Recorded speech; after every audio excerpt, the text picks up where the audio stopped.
Hey guys, Mojo here. Welcome to the fourth episode of the AM Spotlight. So for the past week, they've been announcing a lot more information for Halo in the winter season. Like now, FFA is going to be playing a role in seeding, which is something we haven't seen in a long time. They're also going to be having FFA Friday nights only, which is another thing we haven't seen in a while. So it's really cool that MLG is going back in the roots and making FFA something that's important now. So I mean, who knows? Maybe in Columbus we might even run across the new Pistola. I mean, if you really feel like you have the individual skills to perform differently, this would be your time to shine. I mean, make sure you make your way out to Columbus on Friday.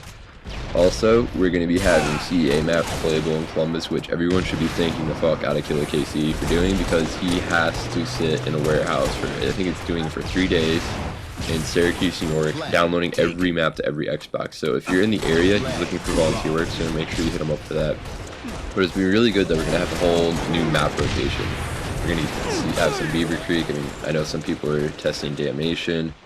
And people also are testing Powerhouse, which is another map I never actually considered to be a competitive map. But hey, I mean, people are saying it's fun, so it's really great that we're going to have some new maps this year. But I'm going to start working on a new thread on the forums to focus more on the AM community. We used to have back in like H2 and H3 like the AM spotlight, but like a thing where we had like team interviews, player interviews, you know, go over like we didn't go over scrims, but I think that's something I want to do, is like go over a scrim for a night, like 2 teams going at it and put up the stats, do one every night. Also have like player interviews and team interviews, because I mean, a lot of players strive just to be in the spotlight. That's all they strive to do, is like to be known. And some players never get that opportunity, but if they can get the opportunity to be seen on a site and people, that makes them feel special. So I mean, that's the whole point.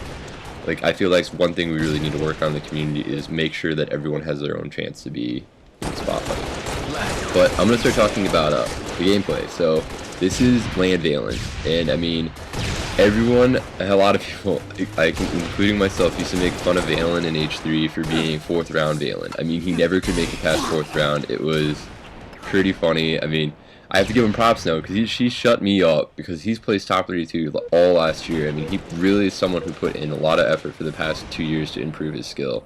So it's really great that he is now in the position that, you know, he's placing top 32 every event, and he's improving every event.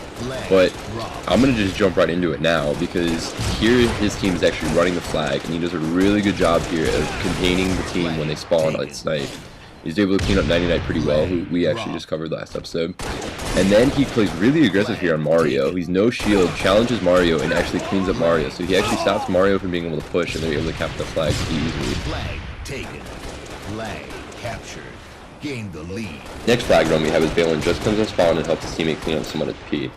As his other teammates are able to clean up another player, they know there's only 2 left on the map, and since they had just spawned, they know where they're going to be. So they start pushing aggressively towards the back of the rocks.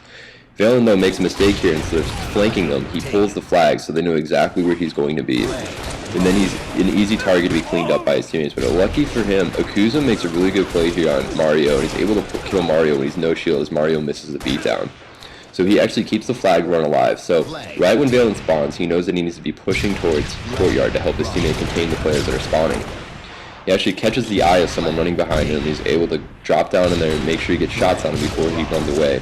He then is able to get a beat down on Ashes and clean up Ashes pretty quickly, so he does a really good job of protecting Yakuza, and Yakuza is able to pick up the other kill. Flag taken. Here's actually the last flag cap of the game. Valen here makes a really good job of catching the other team off guard as he goes behind him right when they had spawned. He's able to assassinate 99, he's able to put every shot in the Saucy, but Saucy achieves that warrior status and eats half the shots. But at least his team's able to clean him up. But he knows after they just kill him in the courtyard, they're going to be spawning rocks. So he does a really good job putting one player to no shield. There's a nade that actually kills that guy, and he's able to then kill 99 in the process. So he gets a nice double kill. And then he makes every shot count into Ashes, but he doesn't have that last bullet to kill him. But he still makes up for it, and he's able to clean up Ashes. So he, in that time span, was able to kill 5 players in 40 seconds to really help his team secure that last flag capture. It was a really good play. So thanks for watching the 4th episode of the AM Spotlight. Here's some information about the player in the game. Last year, Valen attended 4 events, and in all 4 events he attended, he placed top 32.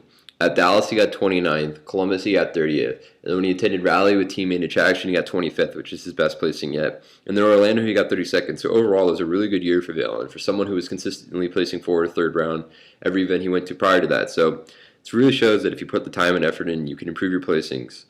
Some of the game stats for the game, he had 17 kills, 15 deaths, he had a +2 KD, and 3 assists. So for an 8-minute game, it was actually pretty good stats. I mean, I'm really happy he admitted this gameplay because his teammates went really positive, and he barely went positive, but he was actually playing a huge role in the game. So it's a really good gameplay to have. Some of the key moments he had, though, was he was a very aggressive play style for the whole game. I mean, he was always pushing forward into their base, holding forward, and doing a really good job. Sometimes it wasn't paying off. He was finding himself overextending way too much into their base when he shouldn't be playing that aggressive. But overall, his aggressive play style actually really works well for him. He was really good at positioning himself to help his team whenever his team needed help, which is really good plus. And he was also making every play a play to win. I mean, every time he spawned, he was always making sure he was doing something. So it's really good that he was really helping out his team whenever he could. I could really see Valen in the future improving his placements, doubting me even more as someone that doubted Valen in the past. So, really good job to see Valen in this gameplay and maybe hopefully for the whole 2012 season placing very well. But I know this was a short gameplay, short clips. I actually didn't expect to have a 8.5 minute gameplay. I think next time I have a short gameplay, I'm just going to talk the whole entire time, really show someone's gameplay. So if you have like a team slayer or a short capture the flag, I'd love to do that because I just feel like I couldn't really get that much out of this because I mean they really just ran through the other team pretty quickly. But so make sure you submit your gameplay to me. I love you all, and go eat a pack of ho-hos for me.